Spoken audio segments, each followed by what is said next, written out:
Good day everyone, this is Mary Ann H. Saison sharing you some inputs about Bangladesh English. So Dr. Von Clyde-Inyas prepared 4 questions about Bangladesh English and I am here to address it. So let's start with the question number 1. The first question is how English arrived in Bangladesh, discussed based on the 3 phases presented in the material. So, the origin of English in the Indian subcontinent is linked to British colonial rule. Its first encounter is when English trading factories were set up in Bengal. So, initially, English was a language of trade between English factors and local go-betweens with no commercial or institutional opportunities for its learning.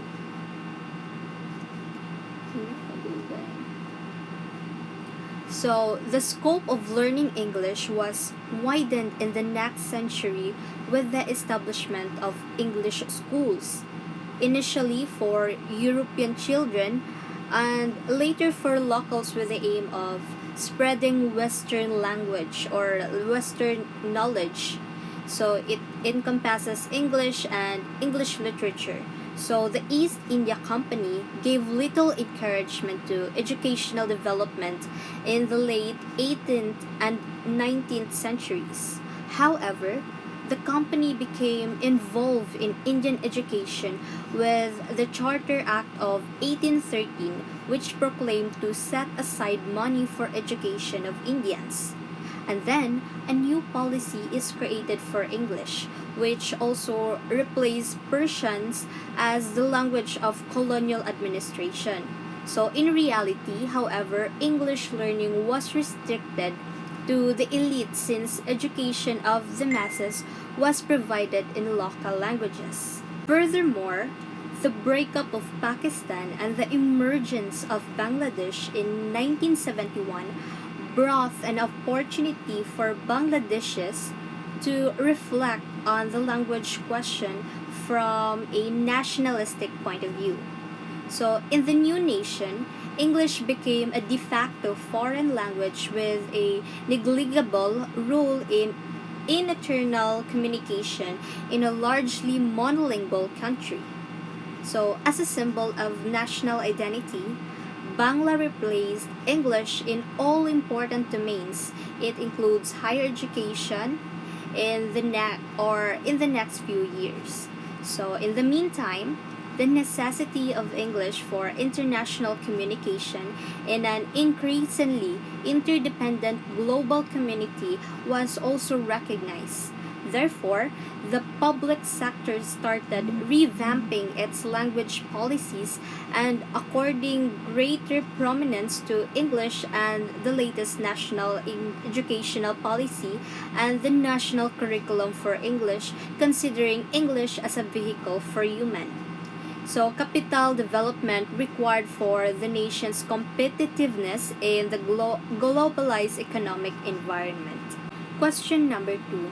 What is the status of English in terms of education and language policies in Bangladesh?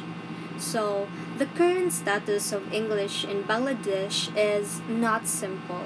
This is mainly due to the absence of what is called status planning for English. There is no policy articulation about English that can be applied to the whole society. Although language questions have special significance in the social, cultural, and political life of the nation, language does not seem to have received commensurate policy investment. Like, for example, the National Education Policy, which includes chapters on all conceivable forms of education, including adult and non formal education, women's education, religious and moral education, physical education, and legal education, but no chapter is dedicated to the languages or language education. The absence of explicit policies for languages other than Bangla is notable. So, the status of Bangla is determined unambiguously by policy, which may help understand the place of English. For example, the Bangla Language Introduction Act of 1987 obliged courts, government offices, semi-government and autonomous institutions except in foreign relations to use Bangla. So this Act, 1987 Act, and the subsequent court orders aimed to at preventing the growing use of English and replacing it with Bangla. Nonetheless, what appears to be the case is that in some areas, English enjoys de facto status even without policy provisions. This can be contrasted with the situation of Bangla, which seems to be losing ground in those areas despite policy recognition and legal protection. At the same time, the development of only limited proficiency in Bangla by a section of students, given their reliance on English, also causes unease about the state of education in the country. So, the question number 3: describe the functions of English in terms of education, employment, media and entertainment, politics, NGOs, creative writing, and electronic communication. So let us first start with education. Education is a key domain where English has an overarching presence, both as a language for learning and as a language in which students are expected to develop functional proficiency. The curricular status of English varies across the streams of education. In the mainstream national curriculum, which caters over 80% of the students' population, English is taught as a compulsory subject from grade 1 up to grade 12. So the language enjoys the same curricular space and instructional time as Bangla. Even though Bangla is the medium of instruction at this level of education, individual schools are allowed to teach an English version of the curriculum provided. They have adequate resources and teacher expertise. Madrasa education is another major stream which caters for over 17% of the student population. There was multiple systems of madrasas, and only the stream called Aliyah Madrasa is funded and managed by the government. So this standard curriculum includes courses in Islam, Arabic, and general subjects included Bangla, English, science, and mathematics. English is also a significant presence in Qumi Madrasa. It is another stream of madrasa education in the country. So it is both the language of instruction and the medium of communication in these schools. Now, tertiary education shows a clear linguistic divide between the public and the private sector, while the national education policy suggests that the use of both Bangla and English as a medium of instruction for public sector higher education. This means that English is the only language for teaching and learning in private universities. Now, the Private Universities Act 1992 paved the way for the establishment of these universities. So, after education, next in line we have employment. So, the domain of employment does not allow for an easy or reliable assessment of the role of English. While jobs in certain sectors may require high levels of English proficiency and other communication skills, Bangla may suffice in many others. So, in general, English plays a more dominant role in the private sector than in public sector. Within the former education, ready-made garment or RMG, information technology or IT, and banking sectors demand functional English proficiency from employees. For instance, we have Rashid's 2014 study of English in the RMG sector shows that the language is crucial in key areas of marketing, merchandising, and commercial operation. This work also illustrates the more dominant use of written than verbal communication in many areas of the second largest industry in the country. A notable area where knowledge of English and other foreign languages can be served as a vital resource, even if these skills are not required at the stage of recruitment. It is the labor migration from Bangladesh. It is knowing that Bangladesh it is one of the largest suppliers of unskilled and semi-skilled labor migrants, especially to the Middle East and the Southeast Asia. Next is we have media and entertainment. So the role of English in media and entertainment is modest as this sector uses mainly Bangla to cater to its domestic audience as well as Bangladeshi diaspora around the globe. Hindi also has a significant role in entertainment as Hindi music is quite common in public areas. Now, Indian Bollywood movies have been encroaching upon the Bangladeshis entertainment market steadily at the expense of the local film industry, which struggles to survive. Information in Bangladesh is communicated mainly through Bangla, although a significant role of English is understandable for culling and processing news from overseas media outlets for local consumption. Next is creative writing. Although creative writing in English in the region dates back to the early 19th century, Bangladeshi writing in English, or what we call BWE, has yet to achieve notable recognition. So the current territory of Bangladesh historically, British Bengal was the provenance of BWE, which is the oldest English language literary tradition in the subcontinent. In post-independence Bangladesh, even though writers including Raja Khan Amin and Kaiser Haq wrote during the 1980s, BWE remained somewhat inchoate. However, since the 1990s, the mushrooming of English medium schools and the increase in English dialects has distributed to its growing vibrancy. And lastly, electronic communication. So it involves email communication in Bangladesh, which is characterized by the use of English.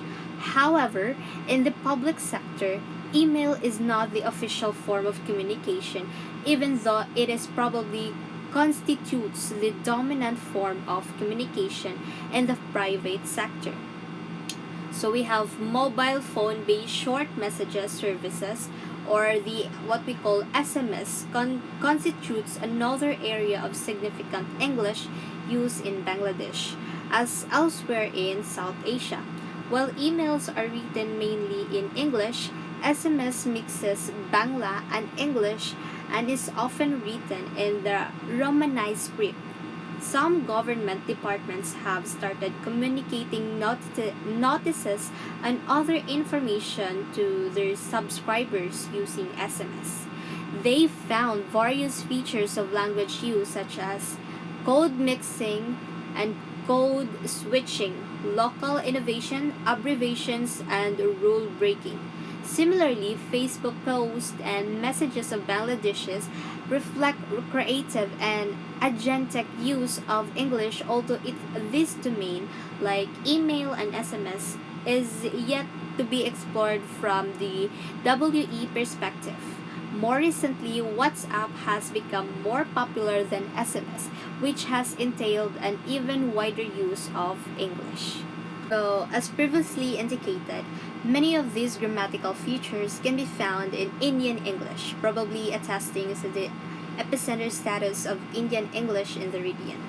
Although examples of the localization of English are not infrequent, they may be restricted to written communication. So the institutionalization of nativization, which implies documentation of local features or even making claims about their localness and innovativeness to formalize them, is uh, another form of a premature at this stage. So in fact, currently there is hardly any awareness of Bangladeshi English, probably because features of local English are yet to be studied and documented. Next in line is politics. So, Bangla is the language of politics and the political expression in Bangladesh. Using a language other than Bangla is in this field can be considered politically incorrect with serious repercussions. So, all major of political parties try to influence popular opinions by direct contact with people through political meetings and campaigns, protests, rallies, and other forms of mass gathering where Bangla is used as the only language of communication. While linguistic nationalism in the early days of independence reduced the space of English in all important domains, there has been a balanced planning of Bangla and English over the past several decades. The current politics of language considers the two languages to be in zero minus sum or zero sum relationship, and therefore attempts are made to ensure that the promotion of English does not undermine the dignity and official status of Bangla. Next, we have non-government organizations. So, English probably has the strongest presence in non-government organization, since many of the NGOs have to communicate with global development partners for funding and other needs. English is a default option for international education, meaning all major NGOs have their websites in English. Although there have been a little research on English use in the NGOs, which is the anecdotal evidence suggests that the majority of the written communication is mainly in English.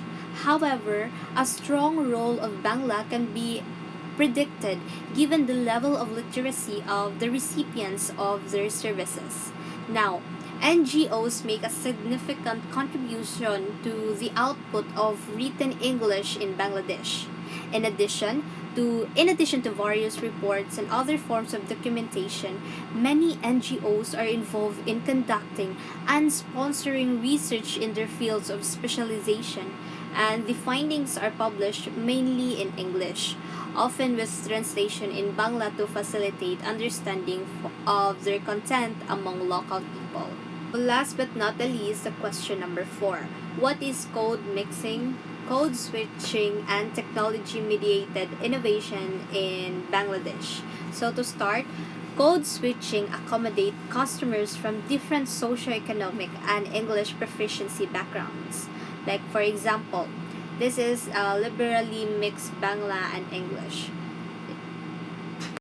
So, given on the screen, the example of code mixing. So, we have Bangla words including proti, corli, and paben come together with recharge. So, the last sentence is entirely in Bangla, which translates into as many times as you wish. Next, refer for the second example. So the second example, Barla, we have the Bangla inflections. It's the letter E are added to English words or recharge and number. So the communication technology also facilitates linguistic innovations other than linguistic transgression. Like for example, FNF or the family and friend is a familiar word in the mobile phone culture in Bangladesh. So it refers to groups of people among whom the telephone companies offer cheaper call rates. So a more popular innovation in this regard is FlexiLoad, so which stands for flexible loading of credit to prepaid mobile phones. Next is we go now to code mixing and linguistic transgression are also found in the urban linguistic landscape.